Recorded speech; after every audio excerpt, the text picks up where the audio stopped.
Yesterday, members of Parliament met for the first time for the new year 2013 in what was a rather brief meeting. The meeting began with a report from the Constitution Review Committee for the consideration of the Assembly. Within the report, the committee presented a recommendation to change the number of new public service commissioners from 3 to 1. Chairperson Fisa Pingia provided an overview to support the proposed change before opening the matter up for discussion. One member went on to ask that before such rash decisions are made, that the matter be consulted with those whom this change would affect, such as the Secretary to Government, Public Servants Association, New Public Service Commission, and other relevant parties. Discussions also had some questioning the use of having the committee when each time they presented a proposed change to the Constitution, it would be defeated in the House. Some label this a waste of time. However, this time round, when put to a vote, the recommendation from the Constitution Review Committee had 9 votes in favour and 8 against, with 1 member abstaining. The meeting continued with discussions into a report presented by members who were part of a tour group to the New Zealand Parliament. Members endorsed the travel report and the meeting concluded so members could pay their respects to a former Member of Parliament, Peter Halu, who passed away and was laid to rest yesterday. The new Assembly meeting will not be continuing this week, and all remaining issues will be postponed until the next meeting in February. A date has yet to be confirmed. Niue travelling residents and visitors statistics for the quarter ending 31st of December 2012. Stats Department reported a very obvious inconsistency with the time of year to see many of the Niuean expatriates visiting our beautiful shores and travelling residents going for a break in the festive season. The total arrival recorded 1,730, with departures recorded at 1,814. They show a net migration of 84. Net migration is defined as arrivals minus departures. Travelling residents and visitors is a crucial factor that affects the population number of Niue, which means the movement of the net migration directly increases the population by the same if it's a net gain, or decrease by the same if it's a net loss. Net migration is defined as arrivals minus departures. Travelling residents and visitors is one of the factors of the crucial factor that affect the population number of Niue, which means the movement of the net migration directly increases the population by the same. The arrival numbers shows that 1,304 visitors arrived on the island for this quarter, with 549 Niueans, 755 non-Niueans. 3 visitors arrived with intentions of becoming residents. A total of 434 returning residents was recorded for this last quarter. Departures recorded a total of 1,814, with 614 residents departed the island without one leaving permanently. A total of 1,200 visitors returned to the country of residence. For the average tourist earning, it was recorded at $893.9.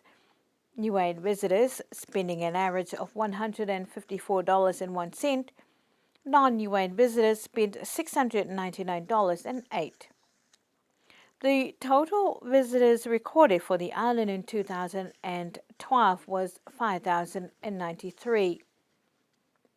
As for the most arrival vessels in New Zealand remains to be the main carrier of transportation with 3,425 passengers. 119 visitors arrived by yacht. As for the countries that visitors arrive from, New Zealand remains to have the highest record with 1,052, followed by Australia with 120. And surprisingly, Russia recorded third with 28 in the number of travelers to the island, followed by United States with 20. Pacific Islands was headed by Fiji with 16, and Tonga and Samoa followed, both with 7 each. Other Pacific Islands stated 8. Yesterday, friends and families were present at Mr. Fungatule Peter Halo when he was laid to rest. Mr. Halo passed away at Niue Hospital on Tuesday evening. Members of the Niue Legislature paid their last respects, with the Premier Toketalangi presenting a flag in recognition of Mr. Halo's service as a former Member of Parliament for Avaseli from 1972 to 1992. Mr. Halo was 80 and is survived by his children and many grandchildren. We would like to extend our deepest sympathies to their family for their loss. Damning accusations by Pamela Falani on behalf of her mother, Mrs. Lalomanungi Tungiakona of Hikitamaki on Radio New Zealand International against the Ecclesia Christiana is claiming to expose a cover-up of corruption within the church and Member of Parliament, Mr. Opili Talafasi. The accusations comes only a few days after the Ecclesia Christiana Committee and the Hikitamaki congregation held a service on Sunday to reopen the church. President of Ecclesia Christiana said the main objective of the Executive Committee is to reopen the Hikitamaki church for the congregation to worship.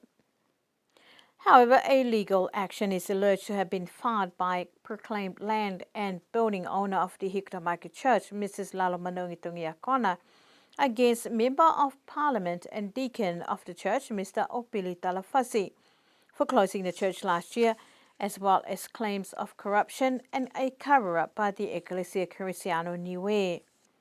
The ongoing unrest in the village of Hikitamaki since the island's general elections in 2011 has continued despite efforts by government and the Ecclesia Niue to bring the two factions together for a peaceful resolution has not succeeded.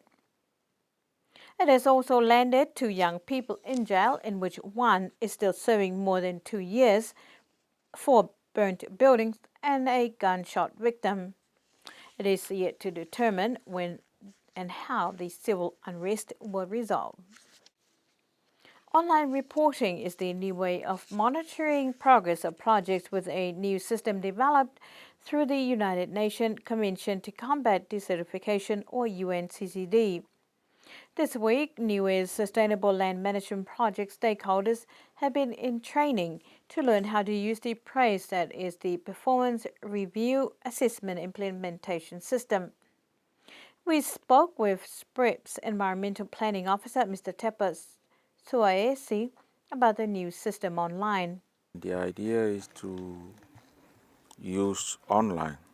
So instead of you trying to write a report and then send it sometime, what this system does, it provides you with all templates online, and then you just fill in your data for the number of activities you have carried out and the results, and what has been the influence and how it has made changes in terms of improving land resources and people's lives here in Niue.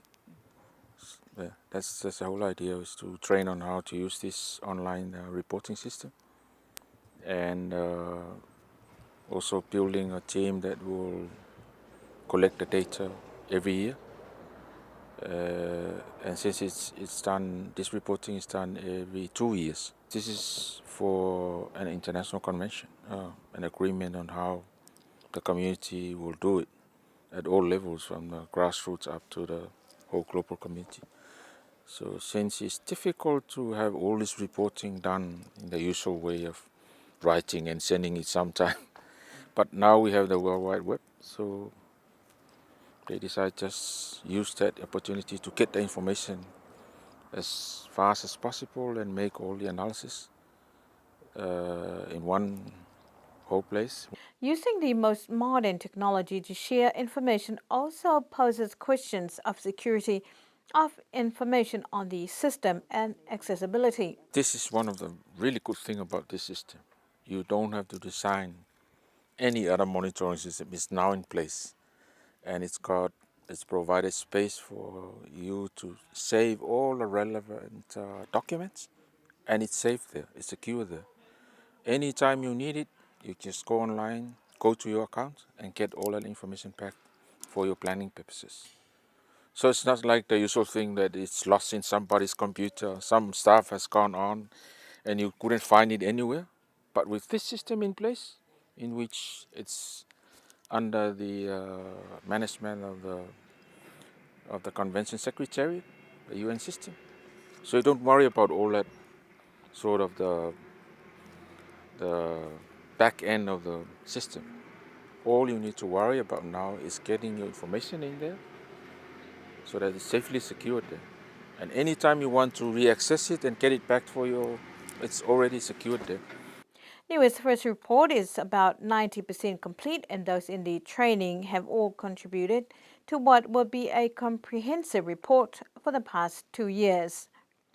The training is only part of the planning process and monitoring progress. Mr. Suaesi says that there will be an international UNCCD meeting at the end of the year, will enable NIWA's team to present their report and make requests for resources required for the next 2 years. And to end our news bulletin for this evening, it was an idle wait for passengers on board last week's flights as their departure was delayed by an hour.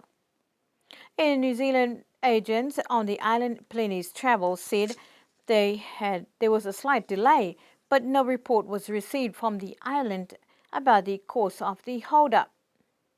However, the decision was made by crew for final checks, as safety is paramount to all passengers. Despite the delay, the incident is an isolated case and will not affect this week's flight. That's our news bulletin for tonight. Good evening.